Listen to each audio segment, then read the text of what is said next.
Toyota take their performance cars seriously, and that means that in 2024, when the GR Yaris received some tweaks, they weren't just your standard tweaks when it comes to exterior and interior to keep it looking fresh and modern. No, all the tweaks to this car, the exterior changes, the interior changes, and a ton of mechanical upgrades, all have helped to make the GR Yaris a better car to drive than ever before, and that's saying something because this car is a hell of a lot of fun.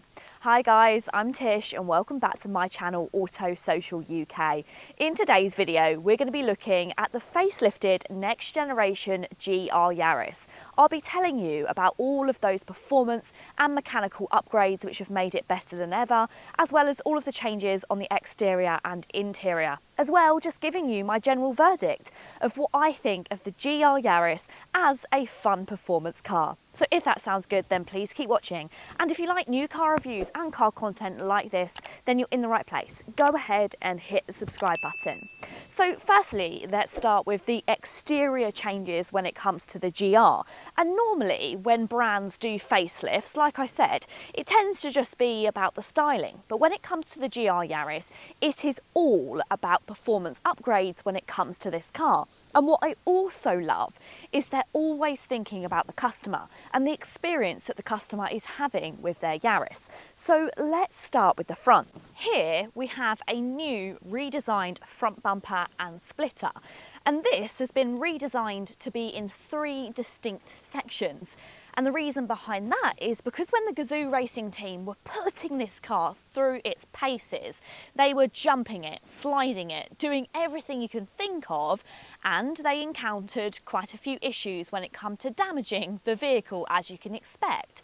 So what they've done to combat that is they've split it into these 3 distinct sections. So if you damage a part of the front bumper or splitter, you don't have to replace the whole front of the car. You can just replace the section that you've damaged. And with that, they've also changed the radiator cover. Before, it was made out of plastic, and if you were getting any damage to this front here, then you were doing damage to the radiator. But now, they've actually made this metal, so it's a lot more hard wearing and it's going to cause less issues if you come into contact with things at the front of the vehicle. You also now have wider air intakes on the side as well, so that's going to help cool the brakes when you're driving it hard. And you also find these lovely little air vents which are just in the nose of the vehicle. I love this, and I absolutely love the peek through of the GR4 just on that radiator there. It does make this feel like a very special vehicle. Isn't it refreshing to hear a manufacturer actually listening to customer feedback and trying to save them money? And those changes aren't just limited to the front of the car, they've also changed around the back. A lot of the lighting elements used to be low down in the bumper and they were becoming damaged on the road. So now Toyota have moved all of those lights into this central bar. That helps with visibility from other drivers, it helps saving them from getting damaged, and also it's now easier to fit a rear wing, which was really important to previous GR owners. You also now have better airflow through the bottom of that diffuser. They've added some honeycomb, very similar to the front of the vehicle, and this just gives you better flow through the bottom of the car, and it also aids to that downforce that gives you better stability. You've got the same pretty unremarkable exhaust system, but GR owners kind of like the fact that they didn't have an ASBO exhaust. Many people want to keep this car as a if you know, you know car, so they like the fact that it wasn't really loud. Something else which is pretty unremarkable is boot space. Inside you get the same 174 litres as the previous generation car, and that's less than the standard Yaris because of course this has a 4-wheel drive system which eats into the boot space. It is however practical in the fact that you get a flat load area, enough to fit a couple of carry-on suitcases or maybe a weekly shop for a family of field mice. The suspension setup remains the same as before, so that means you've got McPherson struts at the front and you've got double wishbones on the back. But the whole setup has been fine-tuned to make sure that it's more responsive than ever before. They've changed how the shock absorbers are mounted to improve alignment during hard driving, and the spring rates have been increased for better performance. The 18-inch BBS alloy wheels and Michelin Pilot Sport 4S tyres are still here, and they still provide excellent grip. Right, talking about excellent grip, I think it's about time that we took it for a drive.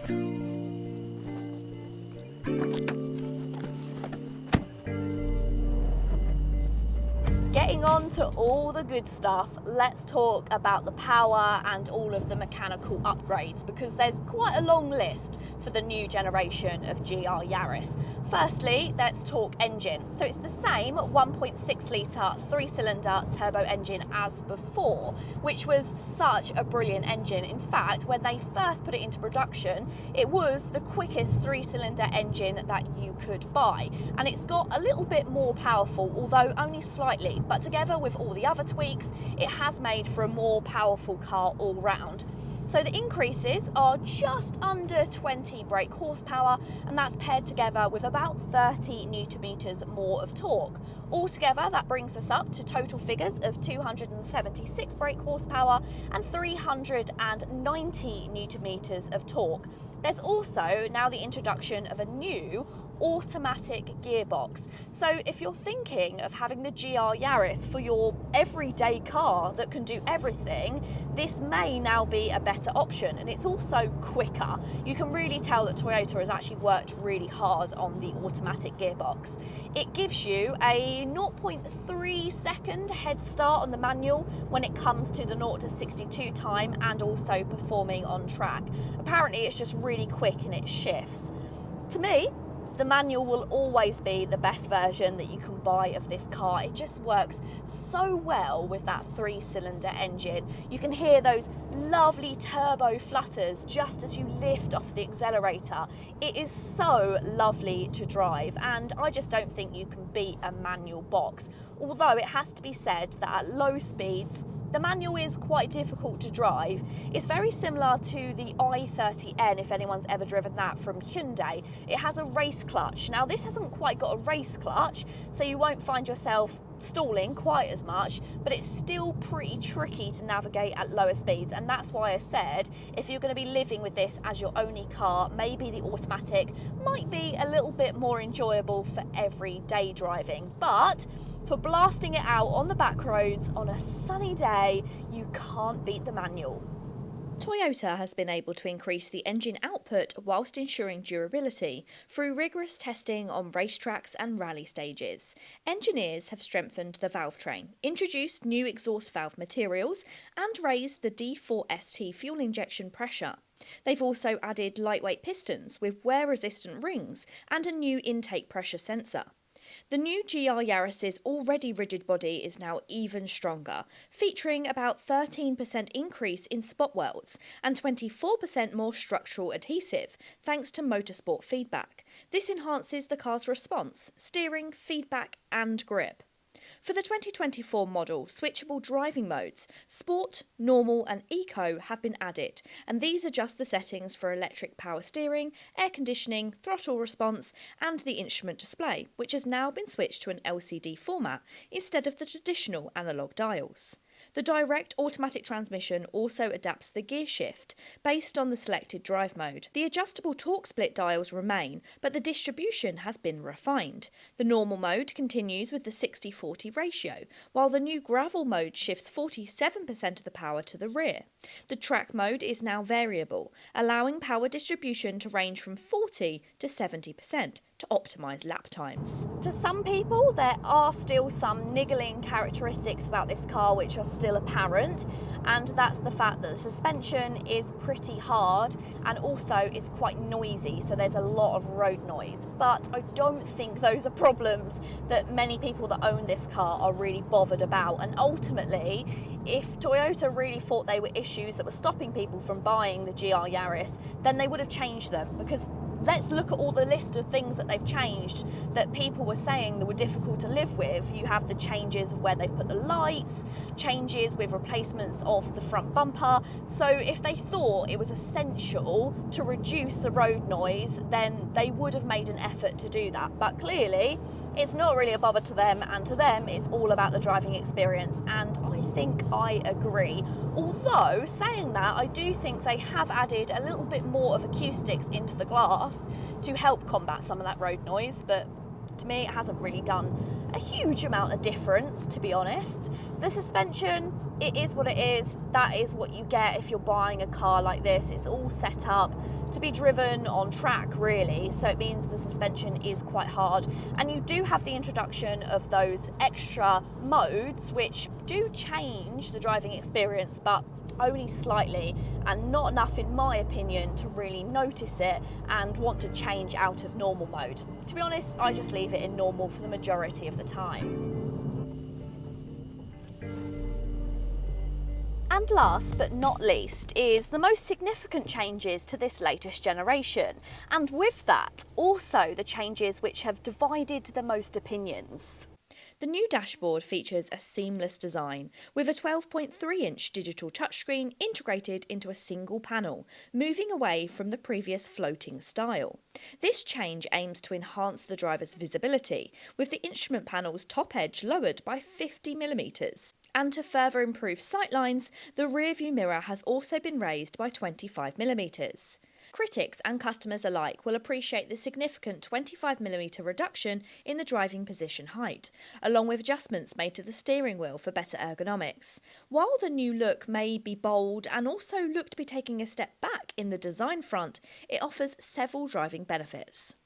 And I have to admit, I was with those people that just didn't understand the new interior changes of this car. To be honest, I never really understood the interior of the Yaris at all. It never felt special enough for me for over £40,000. I wanted more sporty elements. But since I've spent time with this car and understood the changes, it's actually really practical, but also has that element of nostalgia. I can now see how it looks like an old race car. It reminds me of the Nissan GTR that we once had in when I worked at Mantis Cars. That game console element of both the touchscreen and also the driver's controls.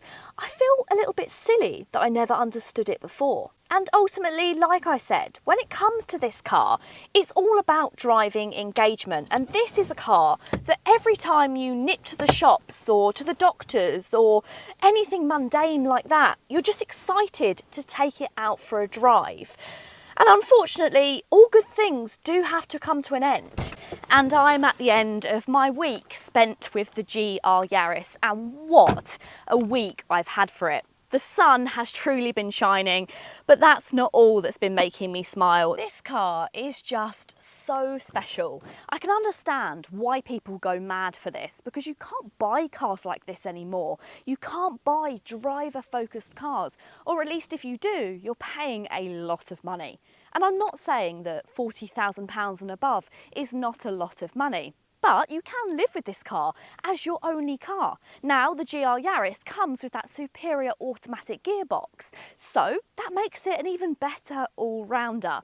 Smile per mile, I think you'll get your money's worth. And I'll have to admit, when I saw the changes online in pictures of this car, I didn't understand. It just looked worse than it did before. But now I realise it was never about style. It was all about substance with the GR Yaris, and all of those changes from the interior, exterior and everything underneath the bonnet have been done to make it a better car to drive than ever before. But let me know, what do you think to the changes of the GR Yaris? Do you still think this is an extremely desirable car? Let me know all your thoughts and feelings in the comments down below. I really hope you have enjoyed the video. If you have, go ahead and give it a big thumbs up. And if you want to see more videos from me on this channel, then you know what to do. Go ahead and hit the subscribe button. Until next time, guys, see you later.